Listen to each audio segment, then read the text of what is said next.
Alors il y a quelques jours de ça, quand je vous ai annoncé l'atteinte des 10 000 abonnés sur YouTube, j'ai annoncé ça en story Instagram. D'ailleurs, si vous ne me suivez pas encore sur Instagram, je vous invite à venir le faire dès maintenant, avec mon profil qui s'affiche. Je vous ai sondé, je vous ai dit que je voulais créer une FAQ, donc une foire question, sur cette vidéo. Donc, ce que je vais faire, du coup je fouille là sur mon téléphone, je vais retrouver les stories, donc je vous ai demandé de me poser vos questions directement là-dessus, et que j'y répondrai selon une sélection directement face caméra, parce qu'il y a des questions auxquelles je ne peux pas répondre en message. Je reçois beaucoup de messages sur Instagram de plus en plus, et cette chaîne YouTube est aussi là pour ça, pour me permettre de vous parler, de répondre à vos questions quotidiennes et répondre à tout le monde en même temps. Du coup, je vais le faire dans cette vidéo. Je vais répondre à certaines questions qui reviennent souvent, à certaines questions qui attendent des réponses de ma part. Alors, je vous ai demandé de poser des questions à titre professionnel, personnel, à titre de la photo, vidéo, etc., des réseaux sociaux. Vous êtes libre, donc je vais en sélectionner quelques-unes et je vais essayer de répondre au mieux à vos questions. Sachez que je ne vais pas répondre à des questions auxquelles j'ai déjà répondu sur certaines vidéos YouTube. Je vais essayer d'aller vers la nouveauté, d'aller vers des questions qui attendent des réponses de ma part depuis peut-être quelques jours, quelques semaines ou quelques mois. Et je vais commencer par les premières que j'ai reçues. Alors, ça fait combien de temps que vous faites de la photo? La photo, ça fait... je ne sais pas vraiment, je ne veux pas dire de bêtises. Euh, je crois que j'ai acheté mon premier appareil Noël 2016. Donc je vais dire que j'ai commencé sérieusement la photo en 2017 avec un appareil photo. Sinon j'aimais beaucoup déjà prendre des photos avec mon téléphone, mon smartphone qui font de très belles photos. Déjà l'année ou les 2 années qui précédaient, donc on va dire que j'ai commencé la photo plus sérieusement en disant que j'ai passé le cap de m'acheter un appareil photo début 2017. Ça fait donc un peu plus de 3 ans. Quels outils utilises-tu pour programmer tes publications? Alors, je ne programme pas mes publications, à part YouTube, avec une programmation en interne. Donc, c'est tout simplement dans le YouTube Studio, YouTube Creator Studio. On peut programmer la publication de cette vidéo. Sinon, pour tout ce qui est Instagram, photo Instagram, Reels, TikTok, je fais tout manuellement chaque jour. Donc, je publie une vidéo Reels par jour, une photo sur Instagram par jour et un TikTok par jour. Ce que je fais manuellement, donc je vous laisse imaginer la charge de travail, la disponibilité que ça demande. Mais c'est une passion, donc ça ne me dérange pas. Je sais que ça pourrait être plus facile pour moi d'automatiser ça avec de la programmation. Mais je sais qu'il y a certains réseaux sociaux qui n'apprécient pas, donc pour pas prendre de risques. Et pour garder ce côté spontané, ce côté authentique dans mes publications, je préfère le faire manuellement. Parce que très souvent, les légendes que j'ajoute sur mes photos, les textes et les émotions que je veux ajouter dessous, eh bien, je le fais au moment où je publie. Je mets ma photo et au moment où d'écrire, je regarde ma photo et je me dis qu'est-ce que je ressens, qu'est-ce que ça m'évoque, quel est le souvenir qui revient, quelle est l'émotion que je ressens quand je revois cette photo, et je l'écris spontanément. Je passe pas 1 heure de ma matinée à me dire bon, ce soir j'ai un post, qu'est-ce que je vais écrire dessus. 80% du temps de ma préparation du post sur Instagram, je le fais au moment où je vais publier. J'écris ma photo, j'écris mon texte, ma description, mon émotion au moment où je publie. Et c'est ce qui fait la différence pour moi, c'est ce qui permet de garder ce côté authentique et spontané de mes publications. Donc je ne programme aucune de mes publications sur les réseaux sociaux, mis à part, comme je viens de le dire, mes vidéos YouTube que je programme à l'avance. Pas de questions, simplement continuez de nous faire rêver ainsi. Merci beaucoup. Merci à ceux qui m'ont glissé des mots doux dans ces questions-réponses de Instagram. Ça me fait plaisir vraiment, merci beaucoup. Est-ce que tu comptes diversifier ton contenu comme le voyage à Paris dernièrement? Tout à fait. Je compte diversifier mon contenu, j'essaie de le faire de temps en temps, mais là clairement avec mon séjour à Paris, je vais clairement diversifier mon contenu. Même avant l'arrivée de Paris, je pense que je vais mettre des photos de type street photographie, lifestyle que j'ai pu faire à Bayonne dans les rues. Donc clairement j'ai envie de diversifier un peu mon contenu parce que j'ai pas envie que les gens s'habituent trop au ciel coloré, à l'océan, etc. sur mon profil Instagram parce que je ne suis pas juste un photographe de l'océan, un photographe paysage. Je suis photographe pour retransmettre des émotions, pour retransmettre des choses que je ressens et ça ne passe pas que par des ciels colorés, par des vagues, par des surfeurs qui passent devant l'océan, etc. Ça passe par tout ce que je vois de mes propres yeux que je veux retransmettre à travers de l'appareil photo. Donc clairement oui, dans les semaines, les mois à venir, mon profil Instagram va se diversifier, mais pas que mon profil Instagram, tout mon univers photographique et vidéo va se développer et se diversifier. Astuces pour concilier vie perso et le métier qui est aussi une passion. C'est difficile, difficile de donner des astuces là-dessus parce que moi-même en fait je ne fais pas de différence parce que ma vie perso et ma vie passionnelle, ma vie professionnelle, elles sont liées au final.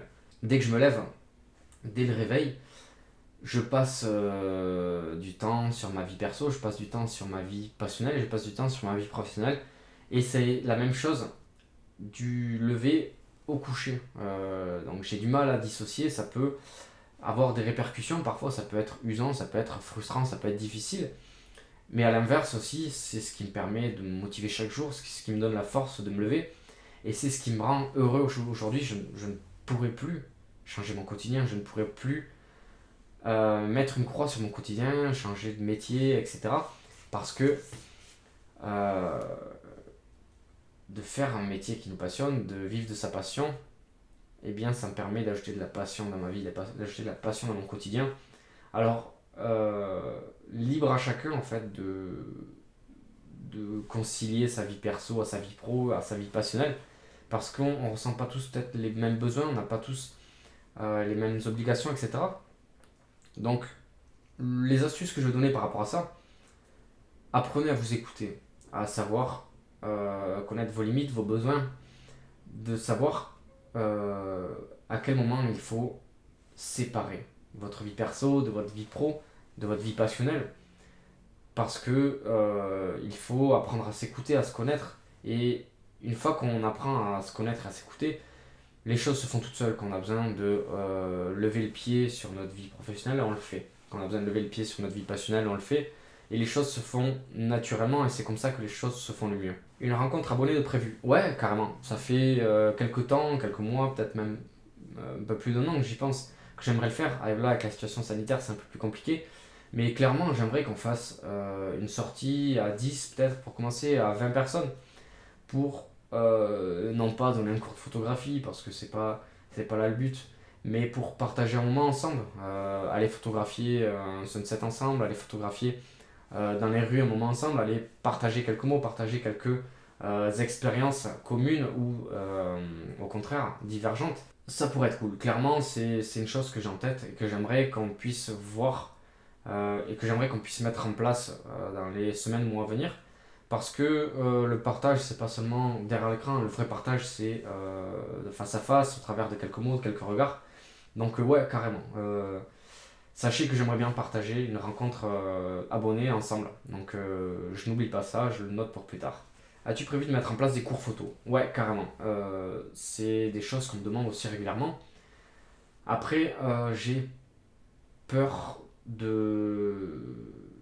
d'ajouter de la contrainte en fait à ce partage. Ce que j'aime au travers de YouTube et de la vidéo quand je donne des conseils au travers de la photo, c'est que je donne le message qui est à prendre et certaines personnes qui arrivent à se reconnaître dans mon message le prennent et apprennent au travers de ce message. Si je donne des formations photo, peut-être que l'attente de ces personnes ne sera pas la même parce que forcément aussi c'est quelque chose qui est rémunéré. Donc à partir du moment où les personnes vont payer pour quelque chose, ils vont avoir des attentes différentes, ils vont avoir besoin d'un message qui sera peut-être pas forcément celui que moi je veux retransmettre. Et j'ai pas envie que ça devienne trop, euh, trop professionnel, trop, euh, comment dire, trop prestataire, trop obligation de mon côté et attente de votre côté. Donc je pense que le jour où ça arrivera vraiment, les formations, ça arrivera sous forme de formations vidéo qui seront disponibles à la vente en ligne sur mes boutiques, que ce soit formation photo, formation vidéo, peut-être formation sur les réseaux sociaux, bref. Avant de donner des cours de photo physiquement, ce seront plutôt des formations qui seront disponibles à la vente en ligne pour les personnes qui voudront entendre l'apprentissage au travers de mes mots. Je sais pas si j'ai été clair. C'est comme que tu fais battre mon cœur avec tes presets. Tu me poses souvent la question, Audrey, c'est vrai. D'ailleurs, merci de me la poser régulièrement parce que ça me rappelle qu'il faut que je me bouge le cul, clairement. J'ai envie de vendre mes presets pour les personnes qui l'attendent. C'est une étape pour moi qui est importante. Je sais qu'il y a des personnes, des youtubeurs, des photographes qui n'aiment pas du tout l'idée de voir des gens vendre leurs presets parce que pour eux c'est juste l'enregistrement de pré-réglage sur la photo et que c'est de l'argent abusif entre guillemets. Mais je sais qu'il y a des personnes qui attendent ça de ma part. Donc pour les personnes qui attendent ça de ma part, eh bien sachez que je vais le faire dans les semaines à venir. Je vais essayer de me bouger le cul pour faire ça rapidement parce que d'accomplir cette étape qui fera partie pour moi de mon apprentissage, de mon développement. Donc sachez que ça va arriver très vite. Je vais vendre mes presets, des packs de 10, peut-être de 12, avec des formats différents, des photos pour des photos coucher de soleil, des photos paysages, des photos lifestyle, des photos portraits, du black and white, bref. Euh, Ça arrive prochainement. Donc Audrey, merci d'être patiente. Que faisais-tu avant d'être photographe? Avant de faire de la photo, euh, j'ai eu un parcours un peu atypique. Je vais pas le repasser en revue parce que sinon ça va prendre du temps. Cette vidéo elle est déjà assez longue. Je vous invite à regarder ma vidéo sur mon parcours. Mais avant d'être photographe, j'ai travaillé. J'ai mis mes études en stand-by. J'ai travaillé. J'ai fait des boulots de merde. Travaillé à la chaîne. J'ai fait pas mal de les 3-8, etc. J'ai fait pas mal de travail à la con, hein. Excusez-moi pour le terme, mais ouais, j'ai eu des périodes où c'était pas agréable d'aller travailler. J'ai repris mes études par la suite et au bout de 5 ans, je crois, 5 ans d'arrêt, et quand j'ai repris mes études, je suis allé au terme de mon master. Et dès que j'ai terminé mon master, eh bien, je me suis lancé dans la communication et au fur et à mesure, ben, naturellement, au fur et à mesure que ma passion prenait de plus en plus de place dans mon quotidien, je me suis tout seul orienté vers la photo. Qu'est-ce que j'aime le plus dans mon métier? Euh, J'aime tout en fait. C'est pour ça aussi que je le fais. En fait, même les côtés négatifs, je les aime parce que ça me permet d'apprendre, ça me permet de me développer d'un point de vue professionnel et artistique, mais aussi d'un côté personnel. J'apprends sur moi-même. Donc j'aime tous les côtés de ma passion, de mon métier. Ce que je préfère peut-être par-dessus tout, c'est le partage. Parce que quand j'ai vos retours, ça me booste, c'est ma plus belle récompense. Parce que très souvent, les trois quarts du temps, 80% de ce que je crée à travers de la photo ou de la vidéo, c'est pas rémunérateur. Donc c'est passionnel, c'est bénévolement. Et ma plus belle récompense, c'est vos retours en fait. C'est d'arriver à recevoir des messages de personnes qui sont émues au travers de mes images. Et ça n'a pas de prix, c'est ce que je préfère par-dessus tout dans la photo comme dans la vidéo. Quelles sont mes sources d'inspiration sur YouTube? Il y en a beaucoup. Je pense que je fais partie des personnes qui suivent le plus de chaînes YouTube. Parce que tous les jours, en fait, je me forme. Ouais, sachez que je me forme tous les jours. J'apprends tous les jours, que ce soit dans la pratique, mais aussi sur YouTube. Parce que à l'heure du repas, c'est mon petit rituel. Quand je me fais à manger, je lance une vidéo YouTube. Une vidéo de quelqu'un qui m'inspire, quelqu'un qui va m'apprendre quelque chose. Et je mange. Donc ma pause repas, elle est intégralement devant YouTube, rien d'autre. Parce que je suis censé couper pendant le repas, mais quand on est passionné, en fait, on compte plus, on fait plus gaffe à rien, on vit que pour ça. Et quand je mange, du coup, je mange des vidéos YouTube. Je mange devant la télé avec des vidéos YouTube de personnes qui m'inspirent. Et il y en a beaucoup. Il y a forcément Sam Colder et Peter McKinnon qui pour moi sont tellement inspirants dans le contenu, dans leur personnalité, dans leur façon de créer des vidéos. Donc ce sont pour moi les deux plus inspirants, mais il y en a aussi beaucoup qui m'inspirent. Il y a Christian Mattegrab, il y a Ben Tiquet qui est aussi très fort dans les montages. Il y a aussi Daniel Schiffer, il y a The Chris Howe, il y a Mike Visuals, Mango Street, Evan Ramfo. Franchement, je pense que j'en suis au moins une cinquantaine. 50 voire même peut-être plus. Et chacun a sa façon de voir les choses, chacun a sa façon d'instruire, chacun a sa façon, son regard artistique, c'est ça que j'apprécie. Et les trois quarts, ouais, c'est les Américains. C'est vrai que les Américains sont hyper inspirants, donc ouais, je pense que je vais citer les youtubeurs qui m'inspirent le plus. Comptes-tu étoffer le catalogue de ta boutique prochainement? Ouais, carrément. C'est vrai que je le fais pas assez souvent, je m'étais fixé d'ajouter 3 nouvelles photos sur ma boutique par mois. je trouve pas, je fais tellement de trucs, je trouve pas en fait le temps de le faire. Et c'est dommage parce que j'aimerais, ça me permettrait quelque part de gagner ma vie aussi et de pouvoir continuer tout ce que je fais en gagnant ma vie plus facilement sans avoir à passer par des prestations clients, etc. Mais ouais, carrément, il faut que j'ajoute des nouvelles photos dans ma boutique, boutique.soundcouleur.com.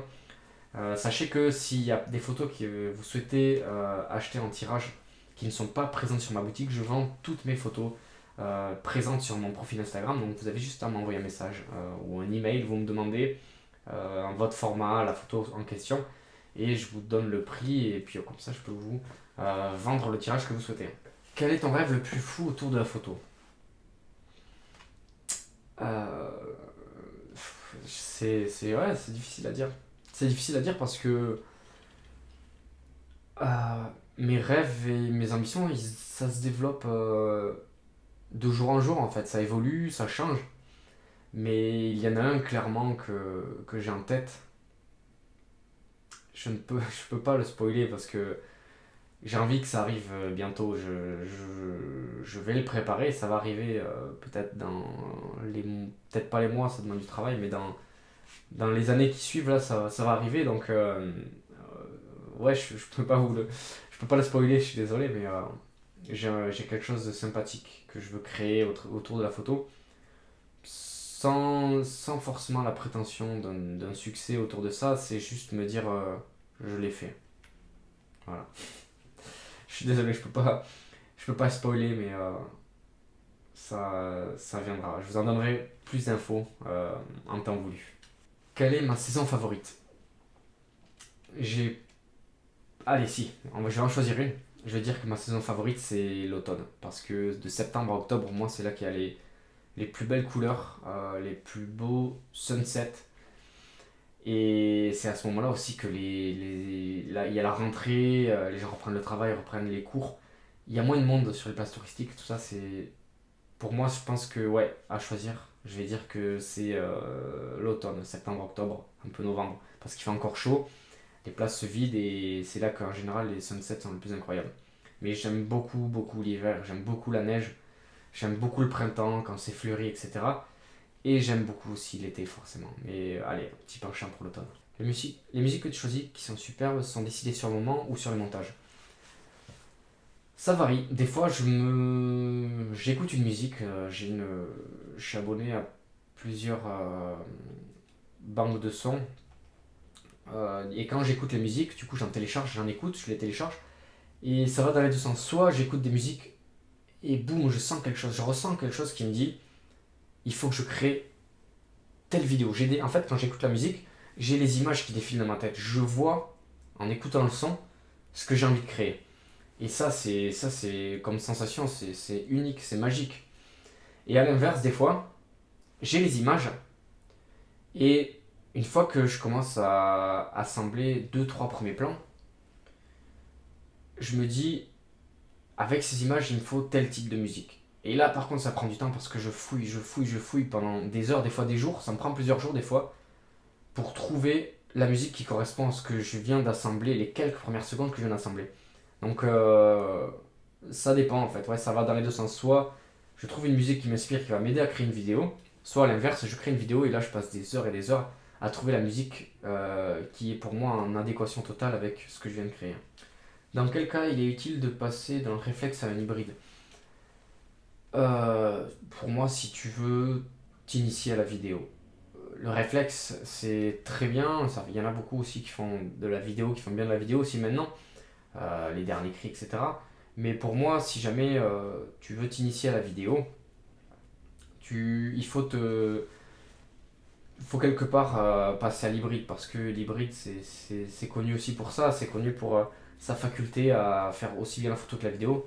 Je me filme actuellement avec un Sony A7 III et c'est un bijou pour moi, autant en photo qu'en vidéo, je me régale. Donc quelqu'un qui veut passer sérieusement à la vidéo ou inversement qui fait la vidéo qui veut passer aussi à la photo, je conseille carrément l'hybride, ouais. Quel logiciel utilises-tu pour le montage de tes vidéos? Alors pour les vidéos YouTube, comme celle-ci par exemple, j'utilise Final Cut Pro 10, qui est exclusivement sur Mac.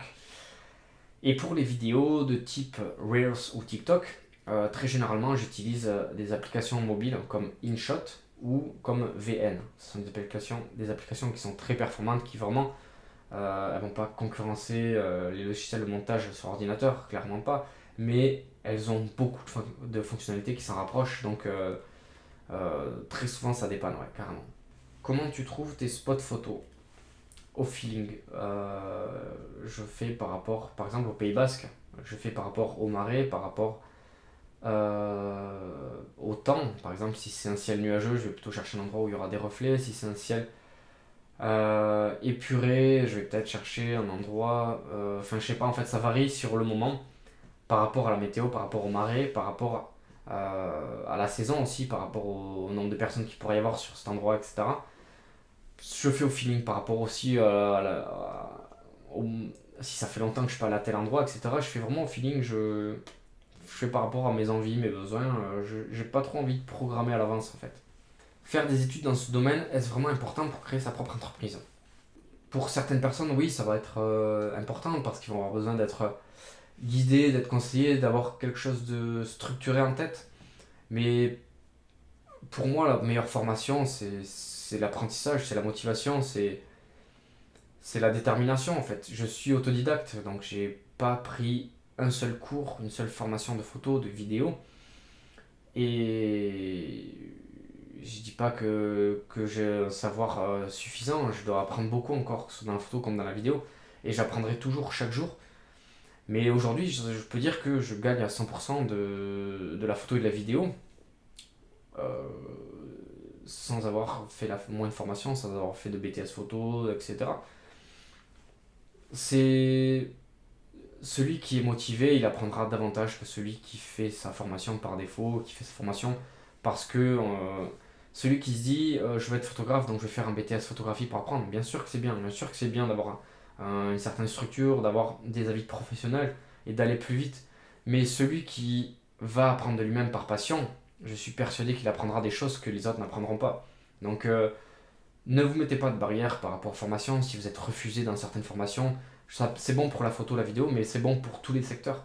Si vous êtes refusé dans votre domaine, dans votre formation, si vous n'êtes pas pris parce que l'école est demandée ou si vous n'avez pas les moyens de vous payer la formation, ne vous mettez pas de barrière, ne vous dites pas que c'est foutu. Parce que à partir du moment où vous êtes motivé, vous arriverez forcément à être compétent, forcément à apprendre autant que les personnes qui font ces formations. Et aujourd'hui, lorsque vous allez postuler quelque part ou si vous voulez monter votre propre entreprise, on ne vous demande pas vos CV, on ne vous demande pas dans quelle école vous avez travaillé, etc. On veut quelqu'un de bon, quelqu'un qui est compétent, croyez-moi, quelqu'un qui est compétent. Si vous êtes bon, vous allez toquer dans une entreprise qui recherche même pas, qui n'a pas de poste à pourvoir.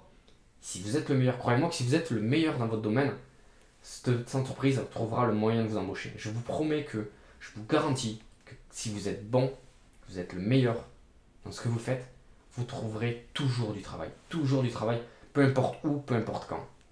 Donc, pour répondre à cette question, la formation, la meilleure formation pour moi, c'est la motivation, la détermination et c'est la pratique. Penses-tu faire YouTube ton futur métier? J'aimerais que pouvoir gagner ma vie 100% tout seul, être indépendant en fait de quelconque client, quelconque prestataire, de pouvoir vivre de mes vues sur YouTube, de mes vidéos YouTube, de mes tirages photos, de mes presets en vente, de mes formations en ligne, des projets photos dont je ne peux pas vous parler, de toutes ces choses qui feront que, eh bien, par-ci, en gagnant quelques pièces par-ci par-là, me permettent de gagner ma vie et de vivre à 100%, de passer l'intégralité de mes journées à créer du contenu pour moi et pour vous. Est-ce que l'envie de bosser dans une boîte dans le secteur c'est la photo t'intéresse pas? Non, franchement, sincèrement non. D'un côté oui parce que ça serait enrichissant, ça me permettrait d'apprendre beaucoup de choses, mais d'un autre non, parce que j'ai goûté à l'indépendance, je suis mon propre patron et j'ai besoin moi de passer beaucoup d'heures chaque jour à créer du contenu pour YouTube, à créer du contenu pour Instagram, mes photos, mes reels, à retoucher mes photos, à créer du contenu pour TikTok, à partir faire des photos quand je veux, à rentrer, à me lever tôt le matin pour y aller, à repousser mon réveil parce que je suis rentré tard hier soir pour aller faire des photos nocturnes, etc. J'ai besoin de cette liberté qui quelque part en fait est ma liberté créative. Sans cette indépendance, je ne pourrais pas exprimer au mieux ma créativité et je ne pourrais pas aujourd'hui travailler pour une boîte, peu importe laquelle, même si c'est Sony demain qui vient sonner à ma porte et qui me dit on souhaite t'embaucher, j'y réfléchirai à deux fois parce que ce serait quelque chose de dingue, de gratifiant, mais non, je ne peux pas vivre pour une boîte maintenant, je ne peux plus vivre pour eux. Quitte à galérer parce que je galère, des fois je galère, hein, croyez pas que tout est rose. C'est pas facile de vivre à son compte, mais je préfère vivre dans ma galère, d'apprendre, que d'avoir la sécurité de l'emploi dans une boîte, même si c'est une grande boîte. Je préférerais, à la limite, par exemple, devenir bosser pour une boîte comme Sony, par exemple, parce que je suis vraiment très fan de mon matériel Sony, devenir ambassadeur peut-être de Sony, travailler pour eux, leur créer des images, mais être embauché dans une boîte comme ça m'intéresserait pas, clairement non. J'ai fait le tour des questions qui revenaient le plus souvent, des questions les plus pertinentes. Il y a des questions que je pense qui n'intéressent pas tout le monde par rapport à ma vie perso. Donc voilà, j'espère que j'ai répondu à certaines questions qui pouvaient se poser de votre côté. En tout cas, je vous remercie une fois de plus d'être aussi nombreux à me soutenir. Je vous remercie d'avoir autant d'intérêt par rapport à mon travail, par rapport à mon art, etc. L'aventure continue, je le rappelle. Vous me soutenez très certainement sur YouTube si vous regardez cette vidéo parce que je doute fort que des personnes tombent par hasard sur cette vidéo. Alors vu que vous me soutenez sur YouTube, je vous invite maintenant à venir me soutenir sur les autres réseaux sociaux parce que ça va me permettre de me développer, ça va me permettre de peut-être gagner ma vie intégralement grâce à mon travail. Alors, venez me découvrir sur Instagram si vous ne l'avez pas encore fait, venez me découvrir sur TikTok si ce n'est pas encore fait, mais aussi sur Twitter. Si vous ne me suivez pas sur tous ces réseaux sociaux, je vous invite à venir le faire dès maintenant, ça me fera plaisir, et vous verrez d'autres facettes de ma personnalité sur chacun des réseaux sociaux. Je vous remercie, cette vidéo était un peu longue, je vous remercie d'avoir écouté jusqu'au bout pour ceux qui l'ont fait. N'oubliez pas de mettre un like à cette vidéo pour me soutenir, comme d'habitude, abonnez-vous à ma chaîne YouTube si ce n'est pas encore fait. On se donne rendez-vous dans une prochaine vidéo. Bonne fin de journée tout le monde et à bientôt. Ciao.